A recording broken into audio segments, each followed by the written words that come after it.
Hi friends, Ayyanar துணையில் அடுத்த வாரம் என்னென்ன நடக்க போகுதுன்னு பார்க்கலாம். வாங்க வீடியோக்குள்ளே போகலாம். நம்ம சேனல் இப்போ தான் ஃபஸ்ட் டைம் பார்க்குறவங்க சப்ஸ்கிரைப் பண்ணிக்கோங்க. பாண்டியன் போட்ட சண்டையில் சோழனுக்கு என்ன பதில் சொல்கிறதுனே தெரியாமல் இருக்கிறப்போ நிலாவே ஆரம்பிச்சிடுறாங்க.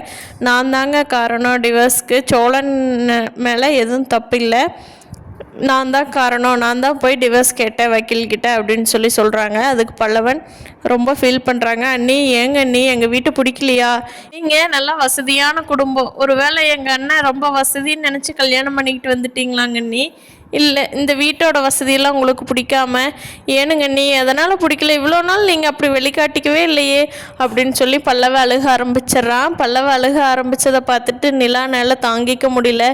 இல்லை பல்லவா, நான் நடந்த உண்மையெல்லாம் சொல்லிடுறேன், உன்னை எனக்கு ரொம்ப பிடிக்குண்டா, இருந்தாலும் எனக்குன்னு ஒரு தனியாக ஒரு லைஃப் இருக்கு இல்லையா, நான் நடந்த உண்மையெல்லாம் சொல்லிடுறேன் அப்படின்னு சொல்லிட்டு நிலாவுக்கு கல்யாணம் ஏற்பாடு பண்ணினது, சூர்யா கிட்டேருந்து தப்பிக்கிறதுக்காக சோழன் கூட சென்னை வரேன்னு சொல்லி கிளம்பி வந்தது, வேறு வழி இல்லாமல் போலீஸ் ஸ்டேஷனில் கல்யாணம் பண்ணினது, எல்லா கதையும் சொல்லிடுறாங்க. இதை கேட்ட பாண்டியனுக்கும் பல்லவனுக்கும் ரொம்ப ஷாக் ஆகிறது. பாண்டியன் எதுவும் பேச முடியாமல் நிற்கிறாங்க. பல்லவன் தான் அழுது சோர்ந்து போயிடுறான்.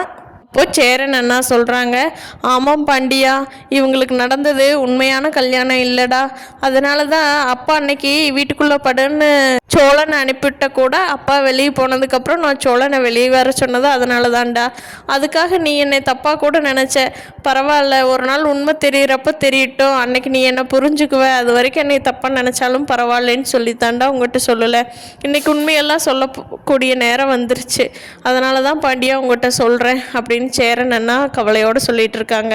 பார்க்கலாம் ஃப்ரெண்ட்ஸ், இனி வரப்போகிற எபிசோட்ஸ் எப்படி போக போகுதுன்னு நீங்கள் என்ன நினைக்கிறீங்கன்னு கீழே கமெண்ட் பண்ணுங்கள். இந்த வீடியோ பிடிச்சிருந்தா லைக் பண்ணிக்கோங்க. தேங்க்யூ.